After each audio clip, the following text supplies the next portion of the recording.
Operation Mahadev के बाद घाटी में सुरक्षा बलों का ऑपरेशन अखल जारी है, जिसमें सेना ने 2 आतंकियों को मार गिराया है। जम्मू कश्मीर में आतंकियों के खिलाफ सुरक्षा बलों का ऑपरेशन ऑल आउट जारी है।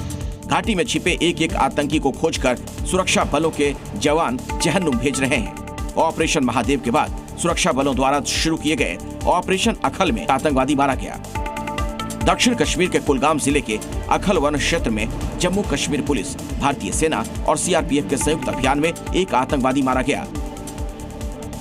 सुरक्षा बलों द्वारा मारे गए आतंकवादी की पहचान स्थानीय आतंकवादी हारिस नजीर के रूप में हुई है, जो पुलवामा के राजपुरा का निवासी है। वो 2023 से सक्रिय था और पाकिस्तान स्थित आतंकवादी समूह लश्कर ए तैयबा से जुड़ा था। अखल इलाके में 2 से 3 आतंकियों के घिरे होने की आशंका है, जिसके बाद सुरक्षा बलों ने पूरे इलाके को घेर रखा है। सर्च ऑपरेशन जारी है। पिछले 1 हफ्ते में जम्मू कश्मीर में 3 अलग अलग अभियानों में 6 आतंकवादी मारे गए। एंटी टेरर ऑपरेशन जो है कल शाम से लॉन्च किया गया और बहुत बड़ी सफलता सुरक्षा बलों को मिली है। एक टेररिस्ट को जो लोकल है एलईटी का हारिस नजीर के तौर पर जिसकी पहचान हुई है, उसको मार गिराया गया है और ये ऑपरेशन यहाँ से करीबन 5-6 किलोमीटर की दूरी पर है। हालांकि यहीं पर रोका गया है। सुप्रीम कोर्ट से हरी झंडी मिलने के बाद नोएडा प्राधिकरण ने अवैध झुग्गियों को हटाना शुरू कर दिया है। यूपी के नोएडा में फिर गरजा योगी सरकार का बुलडोजर और रास्ते से हटी अवैध झुग्गियां।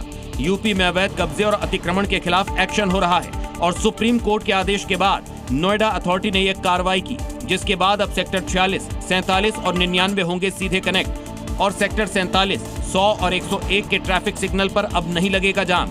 दरअसल नोएडा अथॉरिटी और झुग्गी वासियों के बीच सुप्रीम कोर्ट में केस चल रहा था और इस केस में सुप्रीम कोर्ट से नोएडा अथॉरिटी को जीत मिली।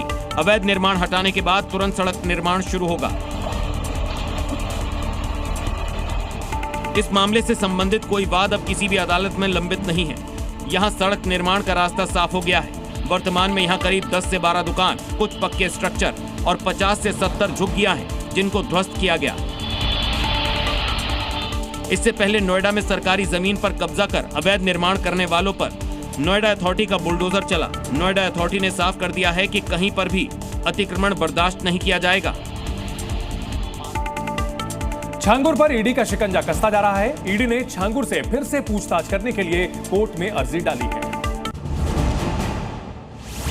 अवैध धर्मांतरण केस में गिरफ्तार जमालुद्दीन उर्फ छांगुर की जांच जैसे जैसे आगे बढ़ रही है, वैसे वैसे वो कई खुलासे कर रहा है। देश की कई जांच एजेंसियां छांगुर से पूछताछ कर रही हैं। इसी बीच ईडी रिमांड खत्म होने के बाद उसे वापस लखनऊ जेल भेज दिया गया। बीते 5 दिनों में ईडी की पूछताछ में छांगुर ने खुद को धर्मांतरण षड्यंत्र में सीधे तौर पर लिप्त मानने से इनकार किया, लेकिन उसने जांच का रुख अपने सबसे करीबी सहयोगी नवीन रोहरा की ओर मोड़ दिया।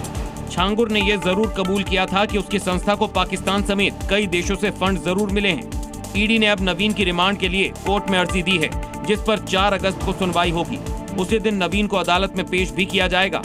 ईडी की जांच में चौंकाने वाला खुलासा हुआ है कि वर्ष 2020 के बाद नवीन रोहरा ने यूएई में 5 कंपनियां खोली, जिसमें अचानक करोड़ों रुपए का निवेश हुआ। ईडी अब इस बात की तह तक पहुंचना चाहती है कि इन कंपनियों में ये पैसा कहां से आया और क्या इसके पीछे कोई विदेशी संस्था, एनजीओ या धार्मिक संगठन है।